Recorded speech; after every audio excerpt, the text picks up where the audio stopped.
సమస్త ఆశీర్వాదములకు కారణభూతుడైన దేవాది దేవునికి నా హృదయపూర్వక వందనములు, స్తుతులు, స్తోత్రములు సమర్పించుకుంటున్నాను. అందరికీ శుభోదయం. ఈ దినాన జీవాధిపతి అయిన దేవాది దేవుడు నీ కొరకు సిద్ధపరిచిన వాక్కు. యెహోవా మీకు దొరుకు కాలమునందు ఆయనను వెదకుడి, ఆయన సమీపములో ఉండగా ఆయనను వేడుకొనుడి. దేవుని నామమునకు మహిమ కలుగునుగాక. ఈ మాటలు యెషయా గ్రంథము 55వ అధ్యాయము 6వ వచనములో వ్రాయబడి ఉన్నవండి. ప్రియమైన నేస్తమా, నీ దేవాది దేవుడి దినాన్ని నీకు చక్కటి భరోసా ఇస్తూ ఉన్నారు. ఏమిటి అనగా, నీకు సహాయం చేసే మనుషులు లేరని, నీ కష్ట పరిస్థితులలో నిన్ను ఆదుకునే నాదుడు ఎవరూ లేరని నీవు దుఃఖిస్తూ ఉన్నావు. నేస్తమా, నీ దేవుడు నీతో చెప్తున్న మాట ఏమిటి అంటే, ఆయన నీకు దొరుకు కాలం ఇది, ఆయన నీకు సమీపముగా ఉన్నాను కనుక నీవు నా సన్నిధిలో వేడుకో. నేను నీకు దగ్గరగా ఉన్నాను కాబట్టి నీవు కూడా నాకు దగ్గరగా ఉండు. ఎందుకు ఉండాలి అంటే, నీ మేలు కొరకు, నీ ప్రయోజనం కొరకు. కనుక ఆయన నీకు ఇది దొరికే కాలమై ఉన్నది.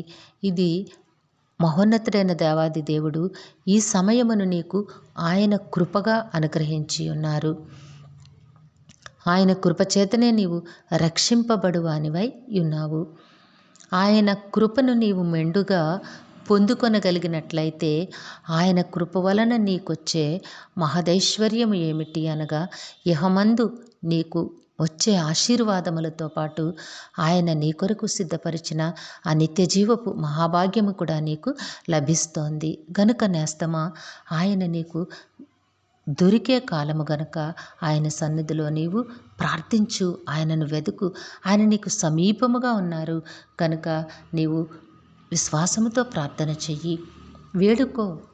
దేవుడు నీ విజ్ఞాపనలు విని నీ బ్రతుకులో నీవు ఊహించని అద్భుత కార్యములను నీవు పొందుకుంటావు, ఆశ్చర్య కార్యములను నీవు అనుభవిస్తావు. కాబట్టి నేస్తమా, నీ దేవుడు నీకు చక్కటి వాక్కును అనుగ్రహించున్నారు గనక ఆయన నీ దగ్గరే ఉన్నారు, నీతోనే ఉన్నారు, నీకు సమీపముగానే ఉన్నారు. కనుక హృదయపూర్వకంగా దేవుని సన్నిధిలో ప్రార్థించి దేవుని నుంచి నీవు ప్రతి ఆశీర్వాదమును పొందుకో. దేవుడు తప్పకుండా నీకు అట్టి కృపను అనుగ్రహిస్తారు. దేవుడు నిన్ను దీవించి ఆశీర్వదించునుగాక. ప్రార్థన చేసుకుందాము. సకల ఆశీర్వాదములకు కారణభూతుడైన తండ్రి, మీ ఘనమైన నామమును వందనములు. మీ బిడ్డకి మీరు ఇచ్చిన వాక్కును బట్టి స్తుతులు సమర్పించుకుంటున్నాం రాజా. నాయన, మీ మాటలను బిడ్డ ఆలోచించి ధైర్యం తెచ్చుకొని నీవు ఆ బిడ్డకి దగ్గరగా ఉన్నావని ప్రార్థన ఆలకించే దేవుడు నాయన. సృష్టికర్త అయిన తండ్రి నాకు సమీపముగా ఉన్నారని తన మనసులో గ్రహించి నాయన మీ సన్నిధిలో ప్రార్థన చేసుకొని మీ నుంచి నాయన సమాధానము పొందుకొని, మీ నుంచి ఉన్నతమైన మేళ్లను పొందుకొని మీ కృపలో సాగే యోగ్యత ప్రసాదించమని వేడుకుంటూ ఉన్నాము. ఈ దినము పుట్టినరోజు, వివాహ దిన మహోత్సవంలో జరుపుకొంచిన బిడ్డలందరికీ మీ ఆశీస్సులు, దీర్ఘాయుష్ను అనుగ్రహించి మీ కృపలో జీవింపచేయండి నాయన.